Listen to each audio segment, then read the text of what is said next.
Hi നമസ്കാരം, ഫാസിലാണ്. കുറച്ച് പച്ചക്കറിന്റെ വിത്തുകൾ കിട്ടിയിട്ടുണ്ട്. അപ്പൊ ഒന്ന് ട്രയൽ നടാൻ വേണ്ടി പോവാണ്. അപ്പൊ എങ്ങനെയാണ് അത് നടുന്നത് എന്നുള്ളത് നമുക്ക് നോക്കാം. അപ്പൊ തക്കാളി, കുറ്റിപ്പയർ, വഴുതന, വെണ്ട, അപ്പൊ ഈ 4 പച്ചക്കറിന്റെ വിത്തുകളാട്ടോ ഞാൻ മുളപ്പിക്കാൻ വേണ്ടി പോകുന്നത്. അപ്പൊ ഇതുപോലത്തെ 10 രൂപയുടെ ട്രയലാണ് ഞാൻ പോട്ടി മിക്സ് നിറച്ചിട്ടുള്ളത് കേട്ടോ. അപ്പൊ പോട്ടി മിക്സ് ആയിട്ട് ഞാൻ ഉപയോഗിച്ചിട്ടുള്ള ചകിരിച്ചോറ്, കമ്പോസ്റ്റ്, ചാണകപ്പൊടി, അല്പം മണ്ണ്, ഇതാണ് ഞാൻ പോട്ടി മിക്സ് ആയിട്ട് ഉപയോഗിച്ചിട്ടുള്ളത് കേട്ടോ. അപ്പൊ വിത്ത് വെക്കുന്നതിന് മുന്നായിട്ട് അവിടെ ഒരല്പം വാമ് ഞാൻ ഇട്ട് കൊടുക്കുന്നുണ്ട് കേട്ടോ. അപ്പൊ ഈ വാമ് ഇട്ടതിന് ശേഷം അതിന്റെ മേലാണ് ഞാൻ വിത്ത് വെക്കുന്നത്. അപ്പൊ ഹൈബ്രിഡ് വിത്ത് ആയതുകൊണ്ട് ആദ്യം വെള്ളത്തിൽ കുതിർത്തിടേണ്ട ആവശ്യമൊന്നുമില്ല കേട്ടോ.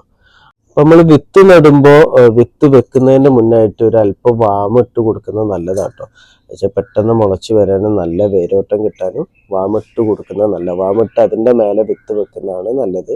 അപ്പൊ ഈ ഒരു ട്രയല് വെണ്ടക്ക അതേപോലെ കുറ്റിപ്പയറാണ് നമ്മൾ വെച്ചത് കേട്ടോ. അപ്പോൾ ഇത് വിത്ത് വെച്ചതിന് ശേഷം മേലെ അതേപോലെ തന്നെ പോട്ടി മിക്സ് നമുക്ക് ഇങ്ങനെ വിതറി കൊടുക്കാം.